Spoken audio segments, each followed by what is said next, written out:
Boa tarde a todas e todos. Estamos aqui para o terceiro encontro do programa de lições que recebe o tema, boa tarde, Mona Lisa, boa tarde a todas e todos, que recebe o título de Sociedade, Direito e Política.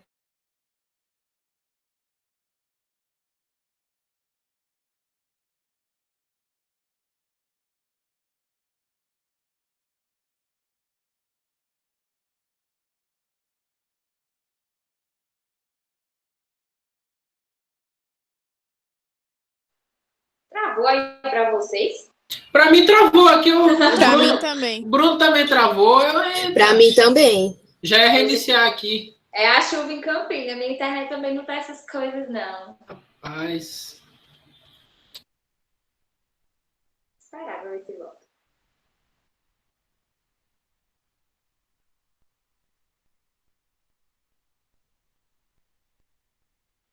Aí, vocês conseguiram baixar o Marighella lá? Não consegui. Rapaz, te mandei um tutorial lá de baixar o torrent, pô. Eu não sei usar aquele torrent. Já tentei 1 milhão de vezes. Tem que aprender a usar pirataria. Pirataria é vida, pô. É. Vou lhe denunciar, viu? Já tem provas prontas contra a sua pirataria com relação aos livros. Agora também contra filmes, você tá É tudo para fins acadêmicos. E aquele ali que me passou foi um amigo meu do MST, que a galera que produziu o filme passou para ele. Aí a gente tá só compartilhando aí. Pronto, voltei. É que a vizinha tinha trocado a senha do Wi-Fi aqui, aí caiu. Teve que pedir de novo. A tua vizinha também, Bruno? Porque o Bruno também caiu aqui. Não, a minha internet morreu. Eu fui agora para o telefone, foi no 3G. Recusou-se a funcionar. Esqueceu de pagar a conta. Eu fiz um pacote de dados que é menor do que aquele pacote do supermercado, quando você vai comprar pão. Né?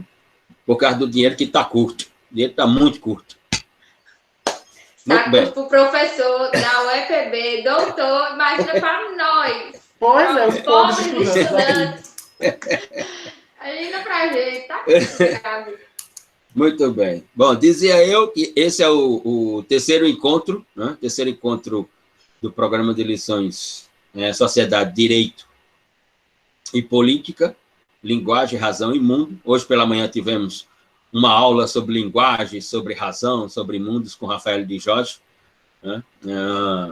Um intelectual que tem uma capacidade de produzir argumentação com enorme facilidade, mesmo porque tem um conteúdo vastíssimo e conviveu, né? Participou de um momento especialíssimo na produção das ciências sociais no mundo ocidental, ou seja, teve a oportunidade de conviver com grandes autores e se tornar um grande autor. Hoje é um grande autor, hoje não, já há algum tempo, né, mas teve a oportunidade, como menino do interior da Itália, né, para ir para a Alemanha e lá viver 20 anos da sua vida e conviver com personagens como Luhmann, como Hayes von Foster, como Habermas, né, enfim, um leque de autores relevantíssimos na construção do pensamento crítico social ocidental e na teoria do direito, digamos assim, na filosofia, na sociologia e na teoria do direito. E nesse terceiro encontro nós vamos dar continuidade. Nós, no segundo encontro, havíamos partido da ideia de definição do que é política, desde a definição grega até a sociedade moderna. Depois ingressamos na ideia da teoria da sociedade, que Luhmann chama de teoria dos sistemas sociais, e iniciamos com Luhmann. Vamos retomar a partir de Luhmann, portanto, e, havendo tempo, chegamos até a essa, digamos assim, essa dicotomia ou essa ambivalência entre direito e sociedade, que não é uma ambivalência, porque, como aqueles que assistiram a aula de Rafael de Jorge hoje pela manhã, né, puderam notar qual é a interpretação que ele faz dentro do pensamento construtivista, se apropriando do direito como um subsistema do sistema social. Então, o direito é uma criação da sociedade, né? E quando o de Jorge coloca assim, e Luhmann também tinha colocado assim, Tobias Barreto, lá na Escola do Recife, já havia colocado assim também, né? Quando Tobias diz que o direito é um produto histórico, linguístico e cultural da humanidade. Ou seja, só existe direito onde há sociedade, né? E aonde há sociedade, ela cria um subsistema chamado direito. Então, essa ideia de direito natural não tem o menor sentido, né? Porque o direito é um subsistema do sistema social, ou seja, o direito terá uma estética ou terá um modelo conforme o modelo de sociedade. Portanto, e veremos que isso fica bem claro a partir da modernidade, né, que imprime um modelo de direito e que a fala de Jorge hoje é que esse direito da modernidade foi totalmente contaminado, né, e que um dos grandes esforços desse direito foi realizado por Hans Kelsen, que para autores como Jorge, Luhmann e outros, Kelsen é, sem dúvida, o grande nome do direito dogmático da modernidade. Ou seja, os esforços de Kelsen é levar a dogmática à categoria de ciência. E depois de Kelsen, como dizia também de Jorge hoje, né, o que nós temos hoje são muitas etiquetas, que eu falo sempre, muitos slogans, mas teoria zero. Teoria zero. Porque esse negócio de pós-positivismo, neoconstitucionalismo, transjuridicidade, transucarai de asa, isso aí é só etiqueta, é só slogan, porque teoria mesmo é zero. Né? Quando você sai da palavra trans, não sei o que lá, você diz, sim, e o conteúdo, qual é o conteúdo? Mas é a dogmática, assim, não é pós-positivismo, depois de ser pós-positivismo, acabou a dogmática. Então, qual é a proposta? A proposta é de um direito, sim, mas na hora que o direito vai se manifestar, tem que olhar para a norma. Então, como é pós-positivismo? Se a norma está sempre ali, o direito observando a norma. Então, essa balela de pós-positivismo, eu lembro de uma aula de Miguel Reale Júnior, né, que ele dizia assim,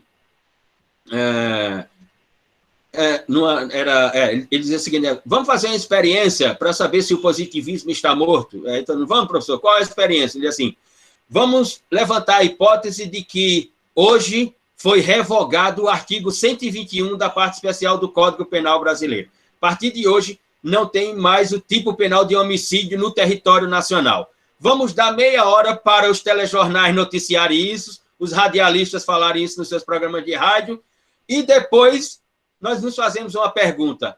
Quem sai à rua? Quem vai passear? Né? Quem vai aí, por exemplo, quem é que vai fazer sua caminhada ali no Açude Velho, com esses radialistas da 98.1, da 93.1, dizendo, olha, a partir de hoje não tem mais crime de homicídio nesse país. Se A matar B, vai ficar por isso mesmo e não tem crime. Quem é que sai às ruas? Né? Ou então é o que eu falo para os pós-positivistas. Vamos fazer assim, já que virou tudo pós-positivismo, vamos revogar o Código Penal, vamos revogar o Código de Processo Penal, ou seja, vamos revogar os diplomas dogmáticos e vamos viver das nossas comunicações. Né? Vamos tocar as nossas vidas pelas nossas relações comunicativas. Vai ser uma maravilha. Né? Vamos nos entender só pela linguagem. Eita! Olha, todo o dinheiro que eu tivesse, eu iria ali na feira municipal aqui em Campina Grande, compraria meia dúzia daquelas peixeiras de 12 polegadas, entendeu? Enferrujadas, né? E ficaria só esperando o primeiro aparecer. Só isso. Vamos deixar de conversa. Pós-positivismo, mas deixa de conversa. Enfim, na aula passada nós iniciamos aquilo que Luhmann chamou de teoria da sociedade, né, em que Rafael de Jorge tem um contributo imenso na obra de Luhmann. Tem uma obra que provavelmente nós não vamos ler, eu me coloco nela, que é a última obra de Luhmann, que de Jorge participou também diretamente, que é a Sociedade da Sociedade, o que Luhmann chamou de Die Gesellschaft der Gesellschaft, é a sua última tese nas ciências sociais, na teoria da sociedade, a proposta da eliminação das fronteiras nacionais para a construção de uma sociedade-mundo. Só que essa obra tem 12 volumes e ela só foi escrita em alemão, né? E só tem tradução para o inglês. Então, até quando houver a tradução para o castelhano ou para o espanhol, né, eu já vou estar na segunda caixa de vinho no inferno ou no paraíso. Mas por aqui eu não estarei mais. É melhor aprender inglês do que esperar a tradução para o português chegar. É muito mais eficiente e rápido. É melhor ir lá na Amazon e ver se tem os 12 volumes em inglês e comprar, digamos assim, adquirir. Fazer um fisc e ler a obra em inglês. E aproveitar. Falamos aqui, portanto, que a ideia de Luhmann é uma ideia voltada para uma interpretação do sentido da sociedade moderna, né, que para autores como Luhmann e de Jorge e outros, o modelo da sociedade moderna ele é único, não existe precedente. Né? É na sociedade moderna que nós temos criações e organizações de racionalidade, porque a sociedade moderna é a sociedade não da razão, como alguns escrevem, né? Mas sim, a sociedade moderna é a sociedade das razões, e não da razão, mas sim das razões, né? Porque ela populariza a razão, ela concebe, portanto, a ideia do acesso à razão. Todos na sociedade moderna podem se manifestar, e se manifestar por um discurso da razão, digamos assim, né? Então, o ser humano moderno, quando se expressa, ele se expressa à luz de um discurso que nós vamos chamar de um discurso da racionalidade. Então, a sociedade moderna, ou os sistemas sociais, traduzido aqui como sociedade moderna, o sistema social, ele é um sistema das razões, né? E, obviamente, que essas razões vão entrar em conflitos em algum momento, né? Elas não serão harmônicas, né? E é na sociedade moderna que nós temos o desenho último da ideia de Estado, com a divisão do Estado, utilizando a razão, entre formas de poder, executivo, legislativo e judiciário. Né?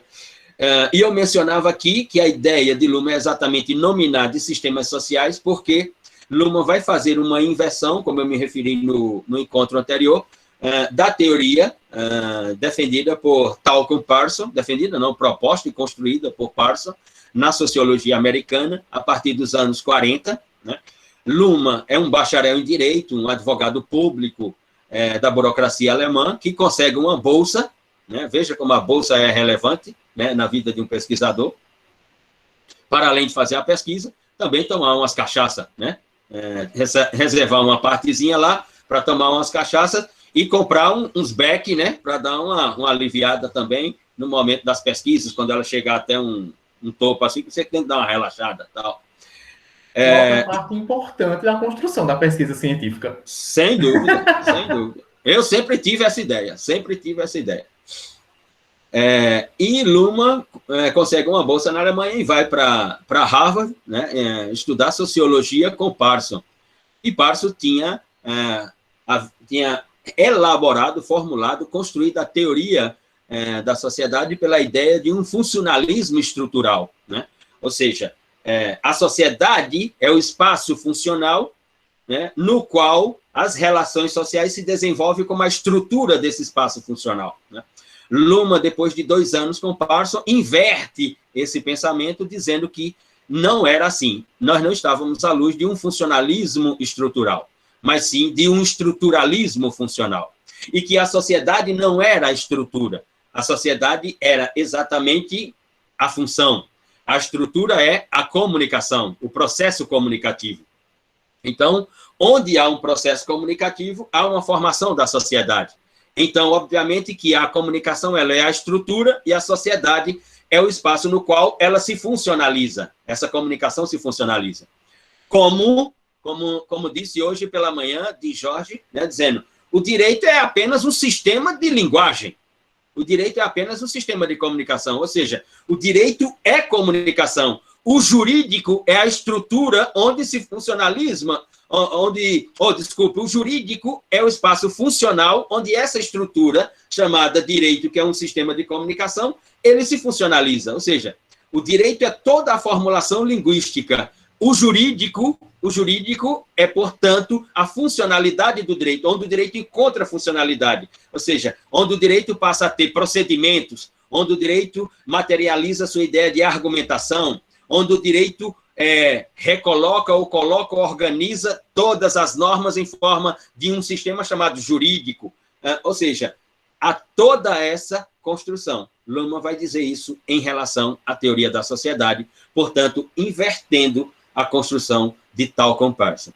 E para isso, mencionei também, que foi o ponto final que nós chegamos, que Luhmann informa duas fases dessa construção.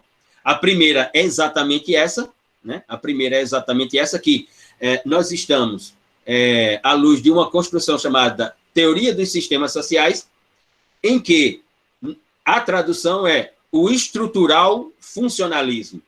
Aqui nós estamos na construção de uma sociedade e o estamos fazendo pela comunicação. Ou seja, o NUPOD é uma sociedade. Ou seja, o NUPOD é uma sociedade onde é funcionalizada toda a nossa comunicação. A estrutura do NUPOD não é o NUPOD. A estrutura do NUPOD é a comunicação que todos nós aqui produzimos. Ou seja, os textos que vocês escreveram, que vai lá para dentro do livro sobre criminologia, os textos que escreveram em outros programas de lições, os textos que foram apresentados nos congressos que nós organizamos e que está em processo de publicação pela editora Leve. Ou seja, o NUPOD é o espaço da funcionalidade onde a estrutura, que é a comunicação que nós produzimos, se funcionaliza. É nesse sentido que Luhmann construiu a primeira fase da teoria da sociedade moderna. A sociedade moderna é o funcional, a estrutura é a comunicação.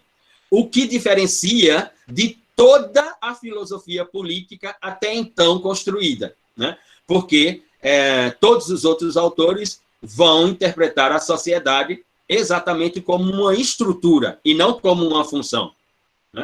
Mas aí Luhmann realizaria uma indagação que ela é relevante. O que seríamos, ou o que seria de nós, se nós não tivéssemos a comunicação? Como nós existiríamos sem a comunicação? Como seria a sociedade sem comunicação? Elas existiriam? Nós existiríamos sem comunicação? Então, a maior das tecnologias que nós criamos é exatamente a comunicação. Então, a comunicação é a estrutura e não a função. Nós precisamos de algo que funcionalize, escritório, e vem a comunicação. De algo que funcionalize essa comunicação. Onde nós jogamos essa comunicação?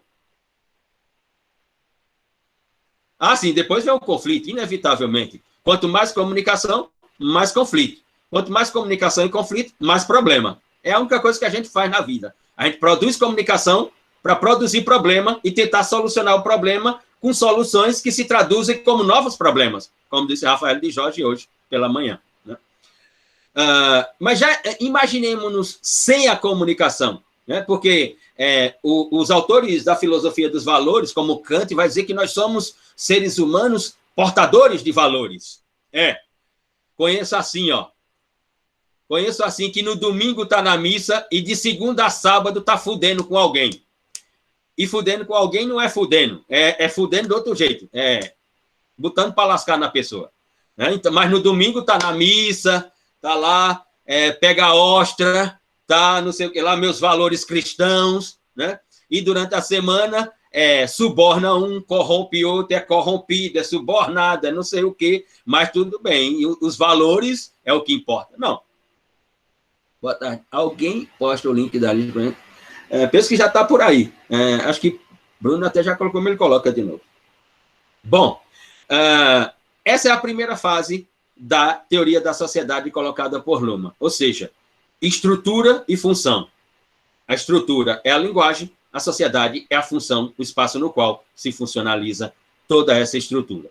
A segunda fase é aquela que Luhmann vai encontrar uma palavra grega nas suas pesquisas. Luciano, nos 2 últimos encontros, não assinei a lista. Sim, Bruno, nos 2 últimos encontros, tem que colocar o nome de Anderson Guedes nessa lista, que ele estava aí. Ele só não assinou, mas ele estava nos 2 primeiros encontros. Perfeito, professor. Tranquilo. A palavra grega, que nas pesquisas de Luhmann e na aproximação com a Escola do Chile, com nomes como Humberto Maturana e Francisco Varela, Humberto Maturana que morreu semana passada, com seus 92 anos, e que a Escola do Chile havia se apropriado dessa expressão grega autopoiese, auto si mesmo, poiese, fantasia, criação. Então, por exemplo, o nosso corpo, né? O corpo humano, a biologia humana, ela é autopoiese, ou seja, quando nós temos um ferimento no braço, na perna ou em qualquer outra parte do corpo, as células se recompõem a partir de si próprias, elas não precisam de outro sistema, né? Ou seja, eu tenho um corte aqui no braço, né? E daqui a alguns dias ele começa a se fechar e com o tempo ele cicatriza. Por quê? Porque as células se recompõem no sentido de se reconstruir o sistema. Ou seja, a autopoiese biológica foi apropriada por autores como Humberto Maturana, Francisco Varela, Niklas Luhmann e uma série de outros autores. E Luhmann é o primeiro, sem dúvida alguma, a jogar a ideia da autopoiese para a teoria da sociedade.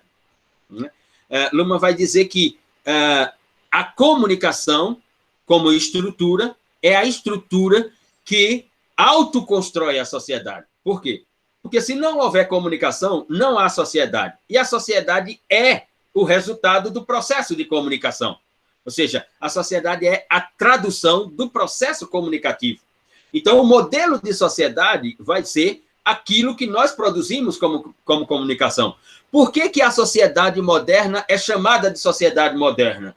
Ora, por causa das ideias que o ambiente produziu e depois a comunicação colocou em forma de sociedade moderna. Ou seja, as ideias chamadas de iluminismo, renascimento. E aqui a palavra ambiente é outra palavra cara na construção da teoria dos sistemas sociais de Niklas Luhmann. Porque toda vez que chegarmos a um texto de Luhmann ou dos construtivistas que analisarmos a palavra, ou que observarmos a palavra ambiente, o ambiente ao qual esses autores se referem não é esse ambiente da sociedade, o ambiente físico, a natureza, não é isso. Ambiente, para autores construtivistas, e dessa corrente no qual está Luhmann, Humberto Maturana, Francisco Varela, Hayes von Forst, Spencer Brown, Rafael de Jorge e tantos outros, ambiente é isso aqui. Ambiente é onde se formam as ideias. Ou seja, o ambiente são as ideias. Elas precisam se traduzir como comunicação. E aí, quando elas surgem como comunicação, aparece, portanto, a sociedade, o modelo de sociedade. Assim se deu na sociedade moderna. Ou seja, quando os liberais, os iluministas, os modernos, os dissidentes eclesiásticos, os burgueses, todos passaram a ter ideias que não eram as mesmas ideias da sociedade medieval eclesiástica europeia, eles estavam imaginando um outro modelo de sociedade. Essas ideias tiveram que ser traduzidas em comunicação. Quando elas apareceram como comunicação, surgiu a sociedade moderna e desapareceu a sociedade medieval eclesiástica europeia. Ou seja, o ambiente é que produz ideias. Tem até uma história que de Jorge conta, em que a professora lá da UFRJ, a caríssima Juliana Neuschwander Magalhães, quando Juliana foi fazer doutorado com Rafael de Jorge, ela já era professora na UFRJ, na Faculdade de Direito da UFRJ, e foi fazer o seu doutorado com Rafael de Jorge, e estava com o de Jorge na universidade, e chegou o mês, chegou o verão, mês de julho, agosto e tal, e tinha os cursos de verão que de Jorge e Luhmann organizavam, e um dia de Jorge disse, olha, nós vamos lá para casa, minha esposa está preparando lá um negócio, vamos tomar um vinho, comer um queijo, um grana padano, um pão italiano, depois vamos fazer uma pasta e tal. Você venha, Juliana, vem conosco no carro e tal, e depois eu peço para alguém deixar você lá na Forresteria. Forresteria, que é o prédio dos apartamentos dos pesquisadores que a universidade tem para receber todo esse pessoal do mundo inteiro que vai para lá. E Juliana Neuschwander sentou no banco de trás do carro e na frente está de Jorge dirigindo e Luhmann. E os dois começaram a construir uma comunicação sobre a teoria dos sistemas sociais. E Luhmann começou a falar sobre a ideia do ambiente, que o ambiente estava produzindo as mesmas ideias, e que não estava tendo renovação cognitiva, e que se não há renovação cognitiva, também não há renovação da linguagem, se não há renovação da linguagem, também não há renovação da ideia de sociedade, ou seja, não há evolução da sociedade e tal. E Juliana Neuschwander, incomodada com aquilo, porque não estava entendendo, né, vai e pergunta, professores, e quem é esse ambiente? Quem é esse ambiente? Né? E de Jorge Luhmann olha para trás assim e fala assim, você. Aí ela diz, eu sou o ambiente. Ela diz, você é o ambiente. Você está aqui como ambiente. Ela diz, eu estou aqui como ambiente como? Aí você vem fazer o que aqui? Ela diz, vim fazer um doutorado com o professor de Jorge.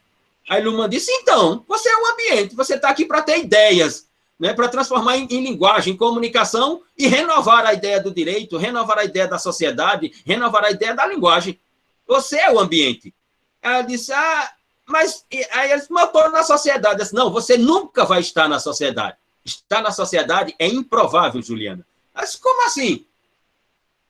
Ela disse assim, o que está na sociedade são as comunicações. Nós não estamos na sociedade, nem podemos estar na sociedade. E por que não podemos estar na sociedade, professores? Porque a sociedade é um imaginário de produção comunicativa. É um imaginário de produção comunicativa.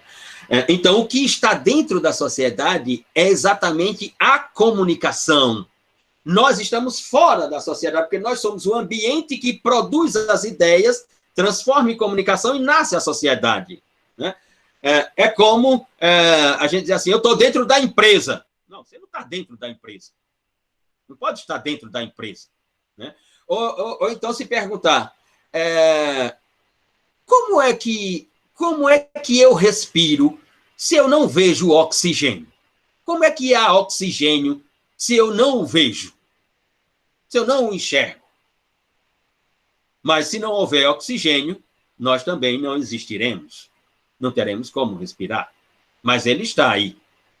Ou seja, nós não estamos lá na sociedade, nós estamos cá na qualidade do ambiente que produz a comunicação que faz nascer a sociedade. E a produção de comunicação desenvolve a sociedade.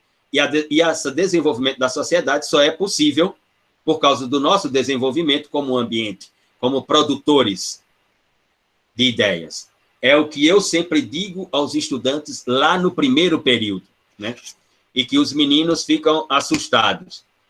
Mas isso tem explicação. Eu sempre digo aos estudantes lá do primeiro período da disciplina de linguagem e argumentação jurídica, não venha procurar saber e conhecimento na faculdade, porque você não vai encontrar.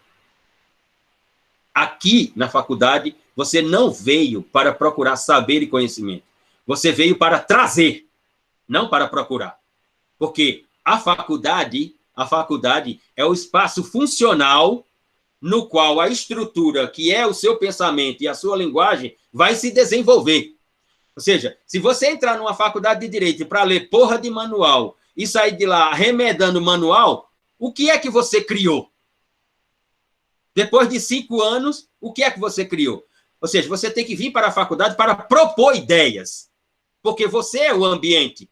Se você não propor ideias, a faculdade não vai propor ideias para você, meu querido. A faculdade não produz ideias, porque ela não é o ambiente. Ela é o lugar da funcionalidade. Ela é o espaço da funcionalidade. É o lugar onde eu, como estudante, chego, assisto um congresso, o camarada está falando lá, eu levanto a mão, me identifico e digo, mas e se não for assim? Pode ser assim, assim, não sei o que lá. Esse é o espaço. Esse é o espaço. E se você não fizer ali, ou seja, se você entrar no auditório, o camarada falar 2 horas e você ficar lá assim, dizer assim, é isso mesmo, tal, vamos embora, é tudo assim. Depois de 5 anos, você fez o quê? Como é que você vai querer a evolução da sociedade? Como é que você vai querer a ressignificação dos termos da linguagem? Como é que isso tudo vai acontecer? Então, se você veio para a faculdade, você não veio em busca de ideias. Você veio trazer ideias. Ou então, meu querido, se você não veio trazer ideias para a faculdade, então, me desculpe, procure fazer outra coisa na vida. Né? Porque a faculdade não vai lhe dar ideias. Você que tem que dar ideias para ela. E assim o ensino jurídico se renova. Ou então ele será sempre o mesmo. Estaremos sempre no mesmo paradigma. É nesse sentido. E aí Luhmann encontrou uma palavra chamada autopoiese, porque essa linguagem ela é autopoética, ou seja, ela é a linguagem da sociedade, ela é uma linguagem produzida para a sociedade, sobre a sociedade, não sobre outro sistema. Ou seja, é a sociedade se auto-observando através da linguagem que o ambiente produziu para a sociedade.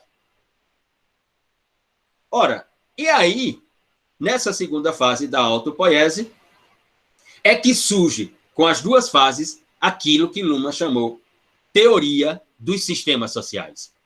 E Luhmann vai fazer algo que nenhum outro autor fez na memória das ciências sociais. Ele vai construir uma teoria dos sistemas sociais que ela informa, ou ela se auto-informa, como teoria da sociedade, e ela informa que produz uma série de outros sistemas que sem ela não existiria. Por isso que, quando você vai estudar Luhmann, você vai identificar que os livros de Luhmann, em regra, são o direito da sociedade, a política da sociedade, a religião da sociedade, a economia da sociedade, a arte da sociedade, a ciência da sociedade. Por quê? Porque, para Luhmann, todas essas invenções são subsistema do sistema social que ele denomina de teoria da sociedade. Então, se há um direito, é porque há um direito da sociedade. Se não houvesse sociedade, não haveria direito. O que significa dizer que Luhmann joga na lata do lixo a ideia do justnaturalismo. Do justnaturalismo grego, do justnaturalismo teológico judaico-cristão e do justnaturalismo racionalista de Hugo Grosso, por exemplo. Ou seja, para Luhmann, essa ideia de justnaturalismo não tem sentido, porque não há direito antes da sociedade, porque o direito é um subsistema do sistema social. Essa é uma engenharia fabulosa. Engenharia fabulosa a qual Tobias Barreto também tinha chegado na escola do Recife. Quando Tobias escreve um texto mais ou menos de 50 páginas, em 1885, chamado Uma Nova Intuição sobre o Direito, uma nova ideia sobre o direito. Esse texto foi publicado com dois títulos. Foi publicado, primeiramente, como Uma Nova Intuição sobre o Direito, e depois, quando Tobias morreu, foi publicado postumamente como Uma Nova Ideia sobre o Direito. Quando Tobias diz o seguinte, abre aspas, o direito não é tão antigo assim, ponto. A história do direito não é tão antiga assim, ponto. A história da cerâmica é mais antiga que a história do direito, ponto. A história do fogo é mais antiga do que a história do direito, ponto. A história da culinária é mais antiga do que a história do direito, ponto. E aí ele vai e diz, o direito é um produto histórico, linguístico e cultural da humanidade. Ou seja, só pode haver direito onde há sociedade. Ele acabou com o justnaturalismo ali, Tobias Barreto. E para esnobar o pensamento europeu, ele inventa uma linguagem. Porque como era professor de latim desde os 15 anos, aí ele vai esnobar. E aí, com a língua latina, ele vai e diz, serpe nise, serpet, comederet, non fit drago. O que quer dizer? A serpe que não devora a serpe não se faz direito. O direito é a força que matou a própria força. Ou seja, a serpe que devora a serpe não se faz dragão. Ou seja, o direito que não devora o direito não se faz direito, não se faz força. Qual é o exemplo empírico que Tobias Barreto utiliza para ilustrar essa sua definição do que é o subsistema do sistema social chamado direito? A Revolução Francesa. Ele diz, olhem para a Revolução Francesa. O texto é de 1885. A Revolução Francesa tinha sido 1789. Ou seja, menos de 2 décadas depois, Tobias Barreto estava interpretando a Revolução Francesa com uma linguagem própria, sem ter que se socorrer de linguagem nenhuma. Ou seja, ele trouxe as ideias, ele não veio buscar ideias, porque ele era o ambiente. ele era o ambiente. Né? E ao utilizar esse brocardo latino que ele inventou na língua latina, né, ele dá o seu conceito de direito. E afirma o direito como um subsistema do sistema social chamado sociedade. Por quê? O direito é o quê que ele diz? É um produto histórico, cultural e linguístico da humanidade. Ou seja, a humanidade, em sociedade, inventa o direito. E inventa o direito para o quê? Para solucionar os problemas que ela, a própria sociedade, produz. Porque, como diz Tobias Barreto, mais na frente do texto, brilhantemente, extraordinariamente, ele diz, os problemas da sociedade não caem do céu. Os problemas da sociedade não são divinos, diz Tobias Barreto. Os problemas da sociedade não foram produzidos por uma entidade divina, diz Tobias Barreto. Os problemas da sociedade são criados por nós, nas nossas relações sociais, que são relações comunicativas, e que em algum momento a gente vai entrar em conflito. Quando a gente entrar em conflito, quando a gente entrar em conflito, a gente não vai poder resolver esse conflito. Aí o que é que a sociedade faz? Inventa um subsistema dela própria. Então, ela tira o problema dela e joga para o direito resolver. Um problema que ela mesma criou, a sociedade. Por isso que não há sentido desses cretinos aí, idiotas, ficar falando assim, esse delinquente é um problema para a sociedade. Não, cretino. Se ele é delinquente, ele é um produto da sociedade, idiota. E não o contrário. A sociedade não é um produto dele. Ele é um produto da sociedade, imbecil. Preste atenção na tua linguagem. Diz assim, estuprou é um problema para a sociedade, matou é um problema para a sociedade. É porque essa sociedade é assim. Essa sociedade é assim. Só para fazer uma provocação maior, por exemplo, um dos grandes mitos do direito, né? Ou daquele pessoal que trabalha com ideia do direito, diz assim, a rua é perigosa, né? Para casa cedo, porque senão você vai ser violentado na rua, porque senão você vai ser assaltado na rua, porque senão você vai ser assassinado na rua.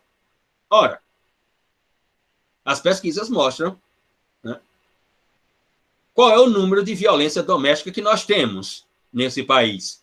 E a violência está na rua? Se a violência estivesse na rua, não existiria violência de gênero, violência doméstica, né? Não existiria o parágrafo 9º do artigo 129, denominado de lesão corporal doméstica. Né? Se a violência só estivesse na rua, as vítimas de violação sexual não apontavam pessoas que são, em regra, próximas a ela do seu convívio social e que são os violadores nos crimes sexuais. As crianças que são vítimas de violência sexual são vítimas de violência sexual, em regra, por um estranho ou por alguém que é exatamente do seu espaço social. E é na rua ou é dentro de casa? Essa é a teoria da sociedade. A isso Luhmann disse, a sociedade moderna tem características. A primeira delas é essa que eu acabei de me referir.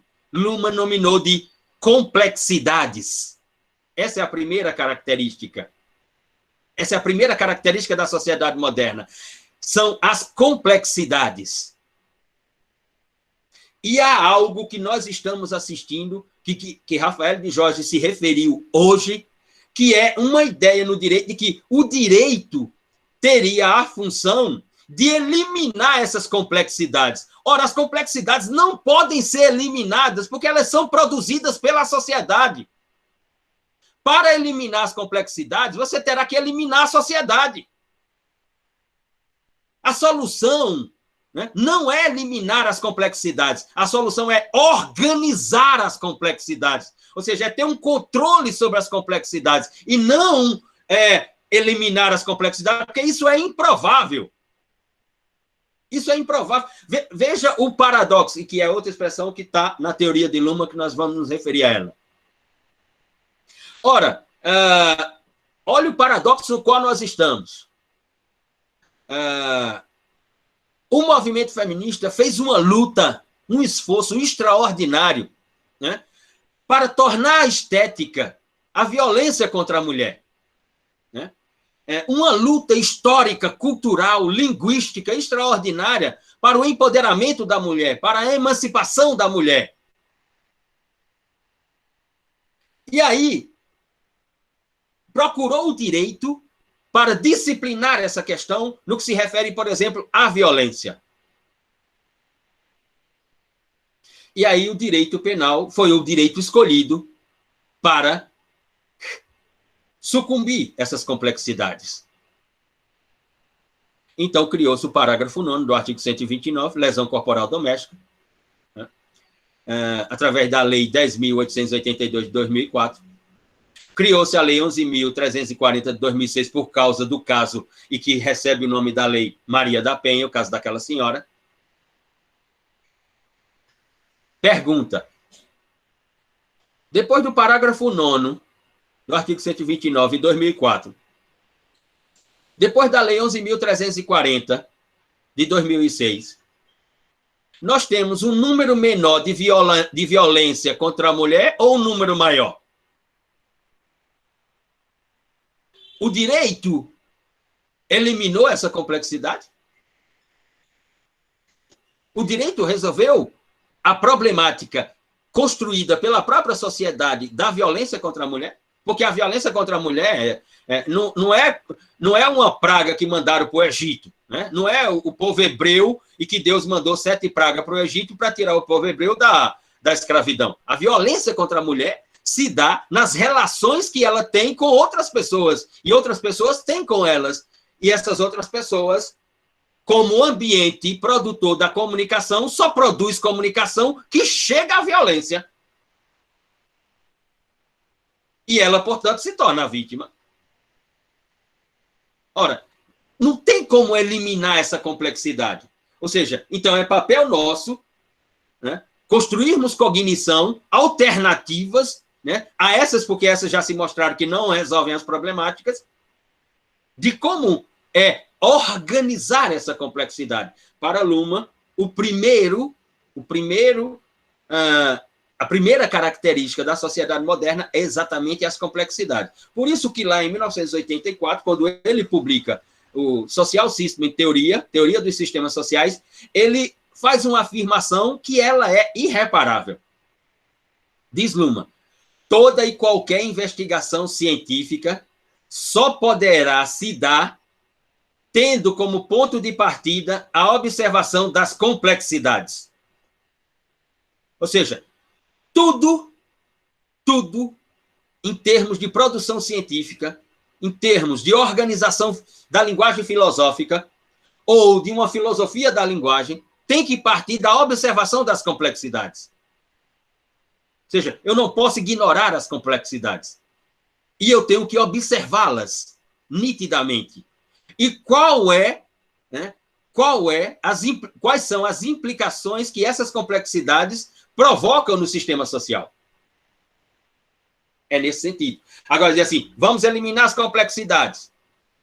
Né? Por exemplo, uma forma de eliminar a complexidade nesse país que não tem sentido e não dá resultado, que é os casos de racismo estrutural que aparecem nas relações sociais nesse país, né? E que no direito nós ficamos tratando como injúria racial. Não, é injúria racial, isso aqui é injúria, não é racismo, é injúria racial. Continuamos tratando assim. Até uma hora que vai eclodir. Pá! E aí, quando eclodir, quero ver como vamos organizar essa ideia. Então, a complexidade é um elemento preponderante nas características da sociedade moderna. Outro elemento é o que Luhmann chamou de... diga, quem é? Bruno. É Bruno, professor. Só a situação tá ruim, né, pra gente?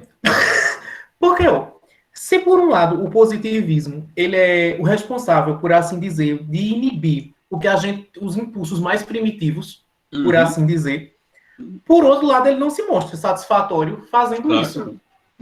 Sim. Né? Sim. Porque, pegando os exemplos que foram citados hoje, né, se a gente por algum acaso, cancela o 121. Então, a gente tem um receio de extremo e bem fundamentado de viver, inclusive. Exato. Porque, né? Uhum. E aí, por outro lado, a gente normatiza, a gente positiva crimes, como a questão da Maria da Penha, e a gente não vê o resultado efetivo. Exato. Uhum.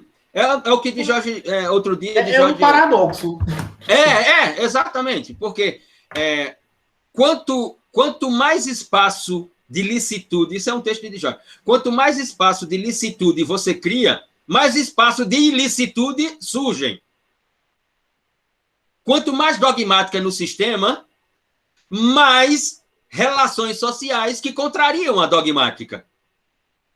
Obviamente que esse foi o ponto crucial, né, do esgotamento de um sistema positivista como o de Kelsen. Mas não quer dizer que o sistema de Kelsen estava equivocado. É que as relações sociais da sociedade moderna levaram à sucumbência do sistema de Kelsen.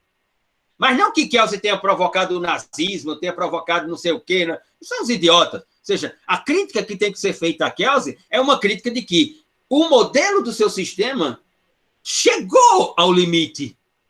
E Kelsen depois morreu. Essa é a ideia. Exatamente por causa da própria sociedade que coloca, né, em dificuldades de operacionalidade os subsistemas que ela mesma cria.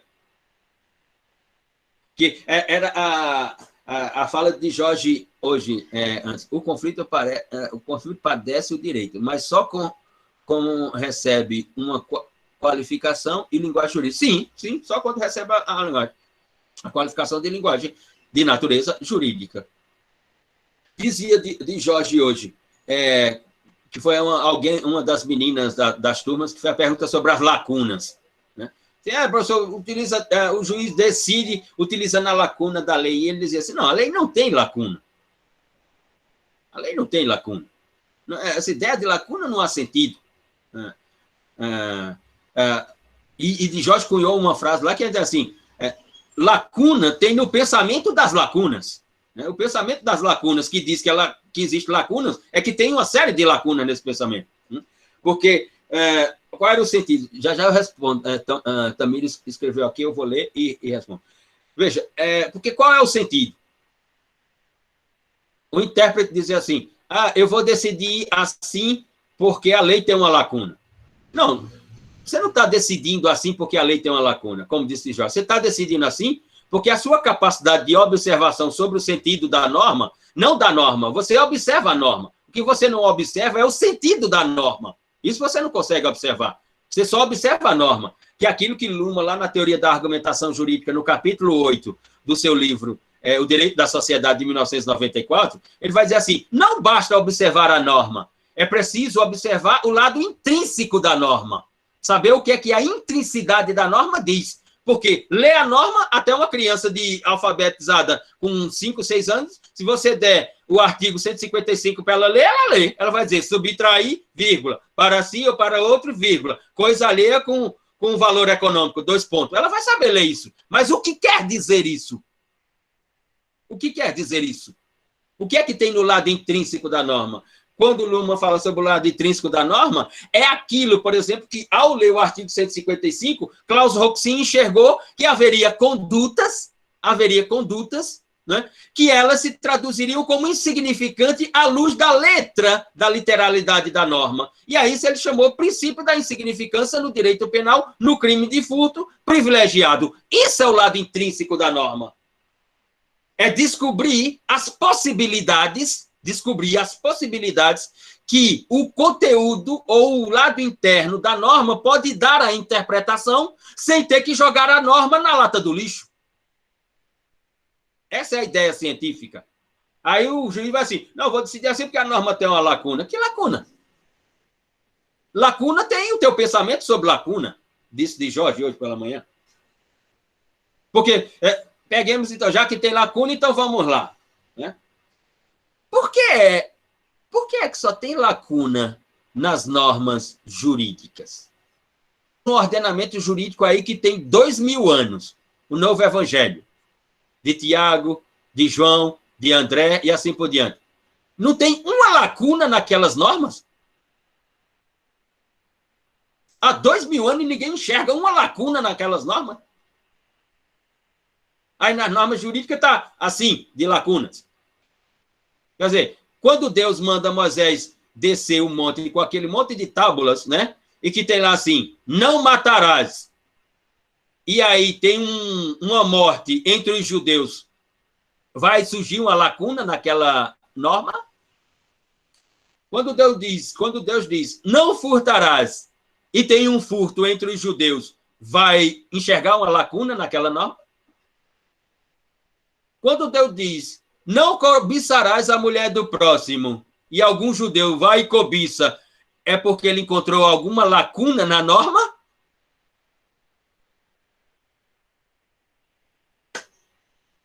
Vamos dizer, um amigo meu lá de Queimada Grande, tá de fuleiragem. Você tá de fuleiragem, porra. Tá de fuleiragem. Diz Tamires aqui, assim como uma Constituição não pode ser uma mera folha de papel, também não pode ser, também não pode uma lei, qualquer que seja, a Lei Maria da Penha e a previsão da qualificadora feminicídio são necessárias. Sim, são necessárias para procurar organizar as complexidades. Não eliminar as complexidades, elas não vão ser eliminadas. Agora, organizam as complexidades. A norma é necessária não para resolver a problemática, mas para mostrar que existe uma problemática. Porque, lembremos-nos, né, essa questão da violência contra a mulher e da violência doméstica contra a mulher, lembremos do que dizia o direito constitucional até 2002, né, quando Miguel Reale faz a reforma do Código Civil no Brasil. Ou seja, o lar era um casulo inviolável. O Estado não poderia adentrar ao lar, né, com a ideia de política de resolução de conflitos. Tanto que a lei do parágrafo 9º do artigo 129, ela só aparece em 2004. Né? Só depois da reforma do Código Civil, porque depois da reforma por Miguel Reale do Código Civil, né, ficou claro de que o lar tinha que ser aberto para nós tomarmos conhecimento das complexidades existentes no lar e procurar organizá-las e não eliminá-las, porque o direito não tem estrutura para eliminar as complexidades. O direito só tem estrutura, no máximo, para organizá-las, mas não para eliminá-las.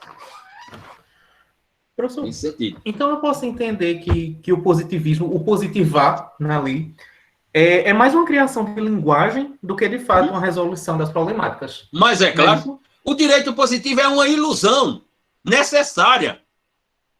Ele é uma ilusão necessária. Ou seja, assim como nas rodovias, nas BR, aquela ideia de limite de velocidade é uma ilusão necessária. Entendeu? Quando você está dirigindo ali, que tem uma placa dizendo assim, ei, a velocidade é 80 por hora. Aquilo é uma ilusão necessária. Que é para eu não meter o pé no acelerador e não perder o controle do carro a qualquer momento e zefinir, como diz o poeta. Mas aquela placa vai me impedir? Não, não vai. Agora, ela é uma ilusão funcional necessária. O positivismo foi um esforço extraordinário de Kelsen, né, para procurar civilizar o humano. Porque nós somos selvagens. O positivismo era uma pedagogia normativa de tentativa de civilidade nossa, dizer assim, olhe para a norma, vai querer matar fulano de tal? Não, pense, olha aqui o que diz a norma, olhe, sabe, não mate e tal. Mas é assim, é por isso que os autores de direito penal dizem assim, o artigo 121 é uma norma proibitiva. Não, o artigo 121 não é uma norma proibitiva. O artigo 121 não proíbe Luciano de matar ninguém. É que eu faço, assim, reflexões, né? Como diz Luma, o sistema é autorreflexivo. Então, eu fico fazendo autorreflexões. Assim, vontade de matar, eu tenho. A lista não é pequena. A lista é longa. Né? É o que eu disse naquela aula para o professor Miguel Reale Júnior, certa vez. Assim, professor, se tirar o artigo 121, a minha lista, olha, minha lista é longa. Né? Vontade eu tenho, mas aí eu reflito, digo, não, sabe uma coisa? Vou comprar uma garrafa de Serra Limpa, uma de Triunfo, vou botar ali no congelador, vou ler uns textos, tomar uns biqueiros, pá, e isso passa, né? E aí, quando essa vontade voltar, eu bebo de novo, aí isso vai passando e eu tento controlar. Mas não elimino. Não tem como eliminar a vontade de matar determinadas pessoas, né? Principalmente aqui na Paraíba. E aqui em Campina Grande, então, tá assim, ó, tá assim, de vontade de matar. Mas não vou fazer isso, né? Nesse sentido. Então, Bruno, João vai falar. Então, Bruno, o positivismo, como dizem os construtivistas, os esforços de Kelsen foram extraordinários porque ele criou um sistema de ilusão funcional. Kelsen não criou o positivismo para resolver os problemas da sociedade. Ele sabia que isso é improvável. Ele criou para tentar frear a gente. Entendeu? Para tentar frear a nossa selvageria. E o positivismo, até certo ponto, conseguiu realizar essa função. Depois, descambou, não é mais.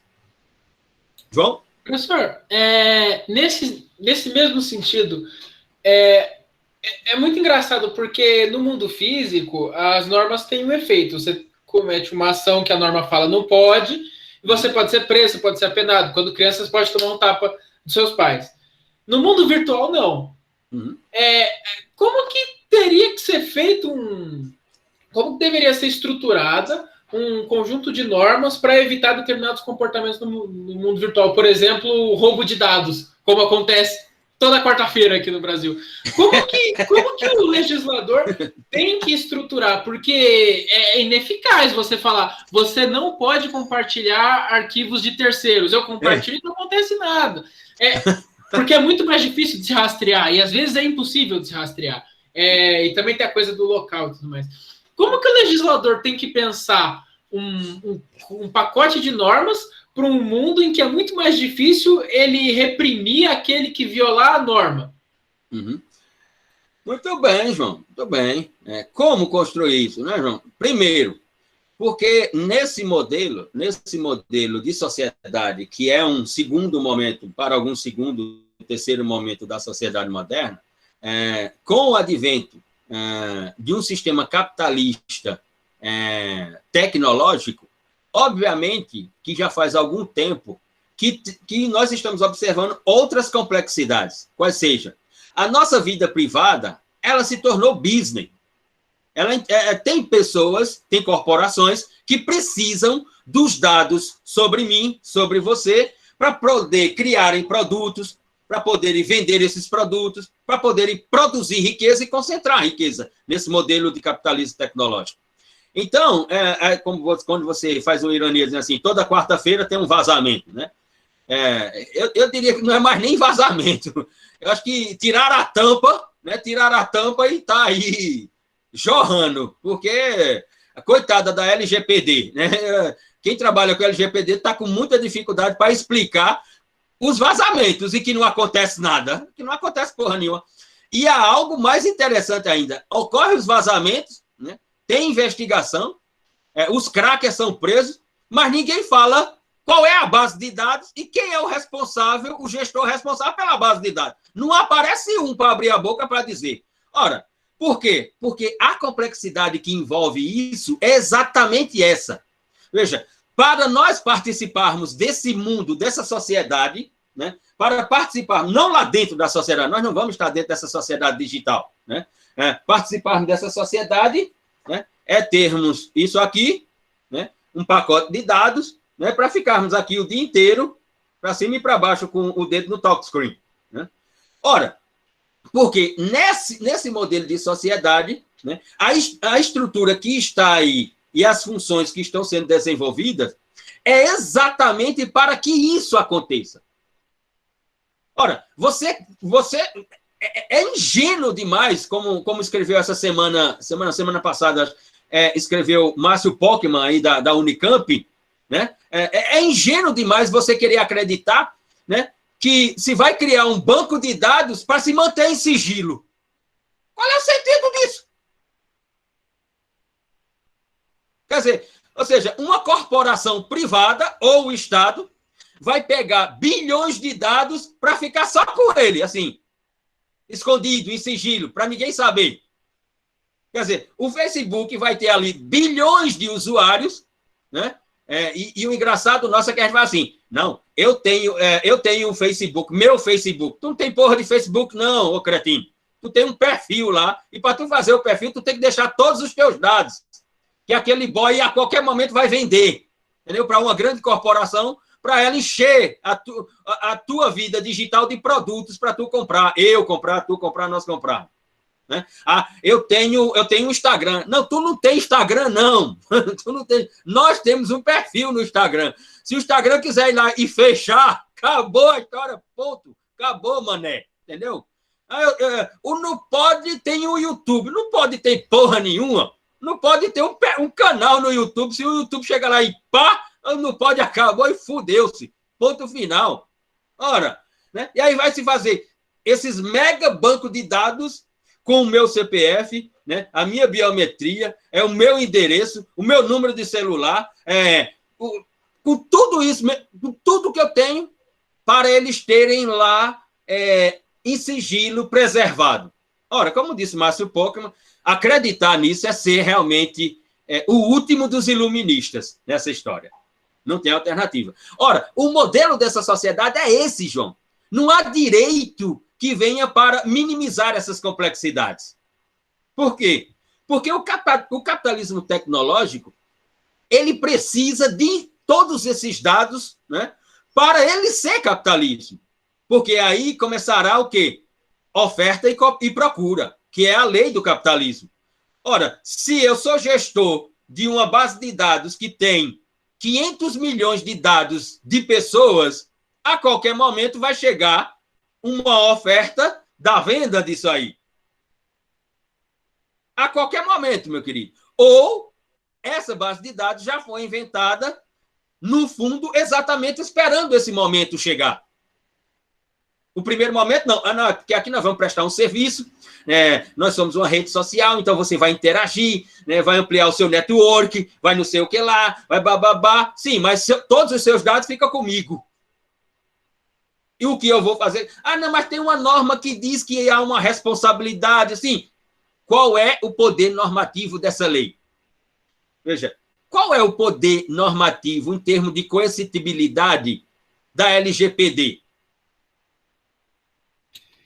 E outra coisa engraçada a gente não pensa no longo prazo. Quem está falando disso hoje não pensa no longo prazo. Então, você pega a Microsoft, por exemplo, que consegue oferecer uma gama de serviços que vai da primeira infância até os mais idosos. Sim. Ela pode muito bem, em determinado momento, fazer um lobby, derrubar as leis que não permitem que ela utilize esses dados e começar a utilizar. Claro. Sim.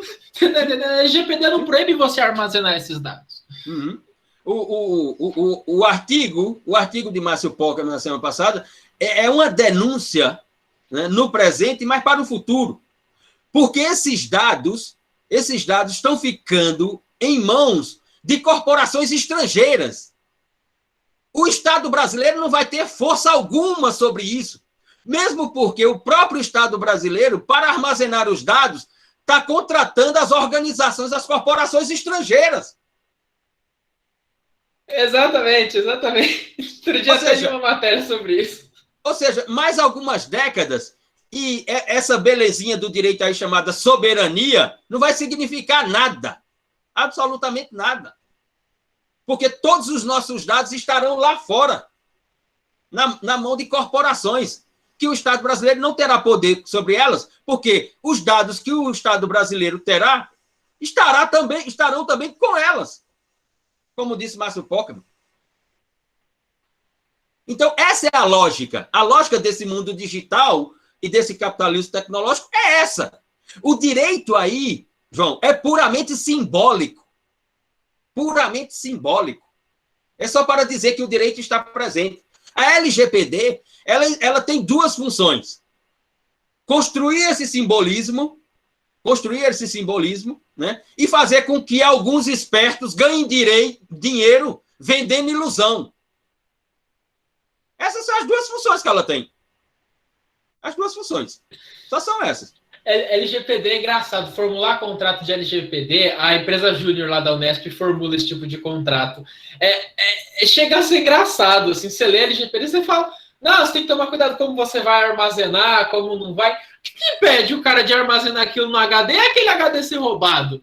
E esses dados serem utilizados para fazer coisas ruins, por exemplo. Outro dia me ligaram falando que tinham sequestrado meu filho, porque possivelmente eu nem tenho filho, mas meu telefone vazou em algum lugar e me ligaram. Eu falei, pô, tenho filho, bom saber que eu tenho, qual é o nome dele? Não existe LGPD. E como é que você vai penalizar um banco de dados que você nem sabe que banco que é? Eu não faço a mínima ideia de em que banco conseguiram esse número. LGPD não existe. Assuma seus filhos, João Pedro. Se alguém me ligar dizendo que é uma questão do meu filho, ou dizendo que é meu filho, eu digo, muito bem, no direito civil atual, agora os filhos sustentam os pais. Apareça o mais rápido possível para eu reconhecer você, que eu estou precisando enormemente. Pode aparecer. Voltemos. Bom, para Luhmann, essa sociedade tem 3 características inequívocas. A primeira é a complexidade, e que não há probabilidade de se eliminar essa complexidade. Por quê? Porque as relações sociais comunicativas estarão sempre produzindo complexidades. Assim, isso é possível, vai dizer ele, organizar essas complexidades, mas não eliminá-las. A segunda característica dessa sociedade é de que ela tem em si uma concepção que Luhmann chamou de diferenciação funcional. Ou seja, essa sociedade, ela cria subsistemas dela própria, para esses subsistemas poderem se apropriar dos problemas que ela cria. Então, para Luhmann, são subsistemas dessa sociedade, ou subsistemas sociais, o direito, a economia. Então, a sociedade quer realizar transações econômicas, a produção comunicativa quer realizar transações econômicas. Ela inventa um subsistema chamado economia. Lá na economia se desenvolvem todas essas comunicações de caráter econômico. As nossas relações comunicativas, como elas entrarão em conflito em algum momento, a sociedade não vai resolver. Então, a sociedade, pela teoria da diferenciação funcional, inventa o direito. E aí o direito se apropria desse conflito e vai tratar esse conflito. O próprio direito tem uma concepção de diferenciação funcional. Porque o direito penal inventa o processo penal e a execução penal. E o direito do trabalho faz a mesma coisa, o direito do civil faz a mesma coisa, o direito administrativo faz a mesma coisa. Ou seja, o direito cria subsistemas dele próprio. A execução penal é um subsistema do processo penal, que é um subsistema do direito penal. É a diferenciação funcional, a segunda característica. E a terceira característica dessa sociedade é, sem dúvida, de que o processo comunicativo, ele é paradoxal. E aqui vale para todos nós. O ambiente que somos nós, só produz comunicação que é paradoxal. Mas o sistema social opera na paradoxalidade do processo comunicativo. Por isso que Luhmann inventou uma frase que ela passou a percorrer todas as ciências sociais. A comunicação é o meio pelo qual eu torno comunicável o que era incomunicável. Ou seja, o direito é o fenômeno pelo qual eu vou comunicar juridicamente aquilo que foi incomunicável nas relações sociais comunicativas. Porque o direito também é um sistema de linguagem. Por quê? Porque o direito tem que tomar uma decisão quando a relação chega a ele. Toda vez que o direito recebe aquilo que os americanos chamam de case law, toda vez que o direito recebe o caso, ele tem que dar uma decisão sobre o caso. Seja ela qual for, ele tem que dar uma decisão. Né? E a linguagem é paradoxal porque o sistema só consegue operar exatamente na paradoxalidade. Porque se tudo fosse perfeito, não haveria operacionalidade. Estaria tudo parado. Porque a comunicação, como ela é paradoxal, né, disse Luhmann e depois disse Foster, a comunicação não é esse instrumento que os teóricos da filosofia dos valores gostariam que fosse. Ou seja, que com a comunicação eu vou construir compreensão, que com a comunicação eu vou construir entendimento. Não, não, não, não, não. Com a comunicação eu vou construir mais comunicação. Quanto mais comunicação, maior a possibilidade do conflito. Quanto mais conflito, virá mais comunicação, que pode se traduzir com mais conflito. E assim se caminha. Ou seja, assim o sistema opera. Ele opera no paradoxo. O sistema opera sem saber qual vai ser a decisão que ele vai tomar. Quando o caso chega, não vem essa ideia de que, não, o direito sabe qual é a decisão que vai tomar. Sabe não. O direito vai se socorrer da sua memória para saber se aquele caso se adequa numa decisão já tomada lá no passado. E aí o direito, o que é que os advogados fazem, o que é que os juízes fazem? Segundo a jurisprudência do STJ, da 6ª turma do STJ, no habeas corpus 42.678/2000 e não sei quando, o caso foi decidido assim. Porque o direito tem que ir à sua memória para poder dar uma decisão, porque ele não tem a decisão. Porque a questão é paradoxal. O sistema opera no paradoxo. Nós vivemos no paradoxo. Porque, para Luhmann, não há diálogo. Como é que pode haver diálogo se, quando eu falo com a minha memória? Quando você escuta com a sua. Quando você fala com a sua. Quando eu escuto com a minha. Então, como é que pode haver diálogo? Se a memória que você tem não é a memória que eu tenho. O que há é comunicação, não diálogo. E aí entra o magistério de Hayes von Foster, que é fantástico. No debate com Luhmann. Se é assim, Luhmann, vai dizer Hayes von Foster, então a comunicação ela só tem uma função. E aí Luhmann diz, qual é? Luhmann pergunta, qual é então? Ele diz assim, com a comunicação, ou eu produzo proximidade com o outro, ou eu produzo distanciamento com o outro. Só isso. Mas entendimento, compreensão sobre o que eu estou falando, sobre o que você está falando, sobre o que Bruno está falando, sobre o que Anderson falou, sobre o que Tamires falou, sobre o que outros falaram aqui, compreensão sobre isso, não. Não é essa a ideia e não é esse o resultado. É que com toda essa produção comunicativa que nós temos aqui, o que é que acontece? Cada um de nós que somos o ambiente que produz ideias, com essa avalanche de comunicação, de linguagem, as ideias começam a pipocar aqui. Agora eu começo a refletir. Mas eu não vou refletir sobre o que você falou, o que eu falei. Quando eu reflito sobre mim, sobre eu próprio. Os sistemas se autorrefletem. Ele não se reflete sobre outro sistema. E quando eu reflito sobre, aí a ampliação do ambiente para produzir ideias dilata. Obviamente que a produção comunicativa se renova, se amplia, se estende, se expansiona. E mais comunicação. Agora, imagine isso com mais de 7 bilhões de pessoas. O quanto não há de comunicação e conflito. Ou seja, o processo se torna permanente e circular. Mais do que permanente e circular, o processo se torna, sem dúvida alguma, porque ele é paradoxal, se torna tautológico e redundante. Porque nós estamos utilizando, né? É só fazermos um levantamento de que quantas palavras nós temos no nosso vocabulário.